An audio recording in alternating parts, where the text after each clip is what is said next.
আসসালামু আলাইকুম। আপনি যদি একজন বিসিএস প্রত্যাশী হন অথবা ভবিষ্যতে বিসিএস ক্যাডার হওয়ার স্বপ্ন দেখে থাকেন, তাহলে এই ভিডিওটি আপনার জন্য খুবই গুরুত্বপূর্ণ। কারণ আজকের ভিডিওতে আমরা জানব বিসিএস কি, কত ধরনের ক্যাডার আছে, যোগ্যতা কি, পরীক্ষার ধাপ, প্রিলি, লিখিত ও ভাইবার মানবন্টন। তো কিভাবে প্রস্তুতি নেবেন, কোন বই পড়বেন এবং কিভাবে সফল হওয়ার সম্ভাবনা বাড়ানো যায়, তাই ভিডিওটি শেষ পর্যন্ত দেখুন। তো প্রথমে আমরা জানব বিসিএস কি। বিসিএস অর্থ হচ্ছে বাংলাদেশ সিভিল সার্ভিস। এটি বাংলাদেশের সবচেয়ে বড় এবং সম্মানজনক একটি সরকারি চাকরির পরীক্ষা। তো বাংলাদেশ পাবলিক সার্ভিস কমিশন বা পিএসসি এই পরীক্ষার আয়োজন করে। বিসিএস এর মাধ্যমে প্রশাসন, পুলিশ, শিক্ষা, পররাষ্ট্র, ট্যাক্স, কাস্টমস, অডিট সহ বিভিন্ন ক্যাডারে নিয়োগ দেওয়া হয়। প্রতি বছর লাখ লাখ শিক্ষার্থী এই পরীক্ষায় আবেদন করে, কিন্তু সফল হয় খুব কম সংখ্যক মানুষ, কারণ এখানে প্রতিযোগিতা অনেক বেশি। তো এখন আমরা জানবো বিসিএস ক্যাডার কত ধরনের। বিসিএস ক্যাডার মূলত দুই ধরনের হয়। প্রথমটি হচ্ছে সাধারণ ক্যাডার এবং দ্বিতীয়টি হচ্ছে প্রফেশনাল বা টেকনিক্যাল ক্যাডার। তো সাধারণ ক্যাডারের মধ্যে রয়েছে প্রশাসন, পুলিশ, পররাষ্ট্র, ট্যাক্স, কাস্টমস, অডিট ইত্যাদি। আর প্রফেশনাল টেকনিক্যাল ক্যাডারের মধ্যে রয়েছে শিক্ষা, ডাক্তার, ইঞ্জিনিয়ার, কৃষি, পশু সম্পদ সহ বিভিন্ন বিষয়ভিত্তিক ক্যাডার। তো এখন এখন আলোচনা করব বিসিএস দেওয়ার যোগ্যতা সম্পর্কে। তো বিসিএস পরীক্ষায় আবেদন করার জন্য সাধারণত স্বীকৃত বিশ্ববিদ্যালয় থেকে স্নাতক পাস হতে হয়। শিক্ষা জীবনে একাধিক তৃতীয় বিভাগ বা সমমান থাকলে সমস্যা হতে পারে। মানে শিক্ষা জীবনে একাধিক তৃতীয় বিভাগ থাকলে আপনি আবেদনই করতে পারবেন না। এছাড়াও বয়সসীমা গুরুত্বপূর্ণ। সাধারণ প্রার্থীদের জন্য বয়সসীমা সাধারণত 21 থেকে 30 বছর পর্যন্ত আবেদন করতে পারবেন। তবে মুক্তিযোদ্ধা কোটা এবং কিছু বিশেষ ক্ষেত্রে বয়স ছাড় থাকে। বিসিএস পরীক্ষার ধাপ। বিসিএস পরীক্ষার মূলত 3টি ধাপ রয়েছে। এক হচ্ছে প্রিলিমিনারি পরীক্ষা, 2 লিখিত পরীক্ষা, 3 হচ্ছে ভাইবা পরীক্ষা।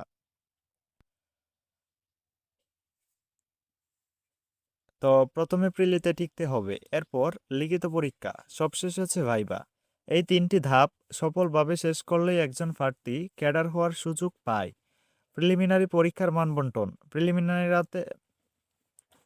প্রিলিতে হচ্ছে মোট 200 নম্বরের এমসিকিউ পরীক্ষা হয়।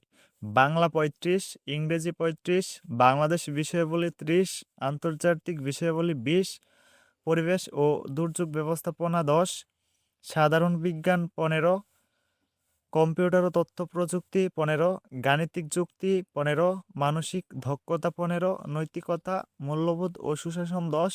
এই মোট হচ্ছে 200 মার্কস। এখানে প্রতি ভুল উত্তরের জন্য 0.50 করে নেগেটিভ মার্ক থাকে, তাই না জেনে উত্তর দেওয়া ঝুঁকিপূর্ণ। তো প্রিলিতে ভালো করার উপায়। প্রিলিতে ভালো করতে হলে নিয়মিত এমসিকিউ প্র্যাকটিস করতে হবে। তারপর হচ্ছে বিগত বছরের প্রশ্ন সমাধান করতে হবে, কারেন্ট অ্যাফেয়ার্স পড়তে হবে এবং নিয়মিত রিভিশন দিতে হবে। বিশেষ করে বাংলা ব্যাকরণ, ইংরেজি গ্রামার এবং গণিতে বেশি জোর দিতে হবে, কারণ এই বিষয়গুলোতেই অনেক শিক্ষার্থী পিছিয়ে যায়। লিখিত পরীক্ষার মানবন্টন। প্রিলিতে টিকলেই শুরু হয় আসল যুদ্ধ, লিখিত পরীক্ষা। সাধারণ ক্যাডারের লিখিত পরীক্ষার মোট নম্বর সাধারণত 900।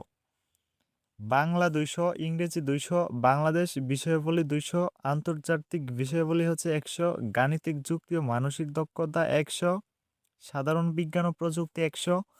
আর শিক্ষা ক্যাডারের ক্ষেত্রে বিষয়ভিত্তিক পরীক্ষার গুরুত্ব অনেক বেশি। লিখিত পরীক্ষায় ভালো করার কৌশল। লিখিত পরীক্ষায় ভালো করতে হলে উত্তর গুছিয়ে লিখতে হবে, হাতের লেখা পরিষ্কার হতে হবে, পয়েন্ট আকারে লিখতে হবে, উদ্ধৃতি ও তথ্য ব্যবহার করতে হবে, সময় ম্যানেজমেন্ট শিখতে হবে। অনেকেই অনেক জানে কিন্তু সময়ের মধ্যে লিখে শেষ করতে পারে না, তাই নিয়মিত লেখার অভ্যাস করা খুব জরুরি। তো এখন ভাইবা পরীক্ষা নিয়ে কথা বলবো। লিখিত পরীক্ষার পর আসে ভাইবা। ভাইভাই সাধারণত 200 নম্বর থাকে। এখানে আপনার আত্মবিশ্বাস, ব্যক্তিত্ব, কথা বলার ধরন এবং উপস্থিত বুদ্ধি যাচাই করা হয়। অনেকেই ভাইবা শুনে ভয় পায়, কিন্তু আত্মবিশ্বাস ধরে রাখতে পারলে ভাইবা অনেক সহজ হয়ে যায়। ভাইভাই ভালো করার উপায়। ভাই ভালো করতে হলে নিজের সাবজেক্ট সম্পর্কে জানতে হবে, সমসাময়িক বিষয় জানতে হবে, বাংলাদেশের ইতিহাস ও মুক্তিযুদ্ধ সম্পর্কে ধারণা রাখতে হবে এবং ভদ্রভাবে কথা বলতে হবে। সব প্রশ্নের উত্তর জানা জরুরি নয়, কিন্তু আত্মবিশ্বাস ধরে রাখা খুব জরুরি। কোন বই পড়বেন? প্রিলির জন্য বাংলা ব্যাকরণের বই, ইংরেজি গ্রামার বই, গণিত বই, কারেন্ট অ্যাফেয়ার্স এবং জব সলিউশন বইটি পড়তে পারেন।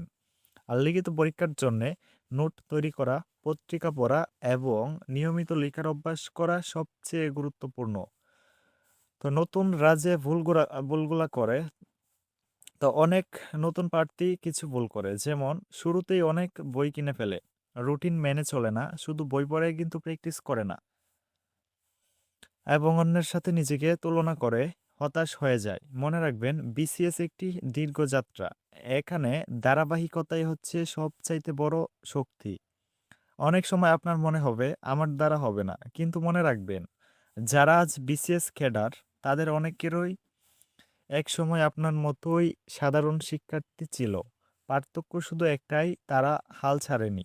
আপনিও যদি বিসিএস ক্যাডার হওয়ার স্বপ্ন দেখেন, তাহলে আজ থেকেই নিজের প্রস্তুতি শুরু করেন। কারণ স্বপ্ন পূরণ করতে হলে শুরুটা আজই করতে হবে। ভিডিওটি ভালো লাগলে লাইক দিন, কমেন্ট করে জানান আপনি কোন ক্যাডার হতে চান। আর এমন আরও বিসিএস ও চাকরির ভিডিও পেতে চ্যানেলটি সাবস্ক্রাইব করুন। ধন্যবাদ। আল্লাহ হাফেজ।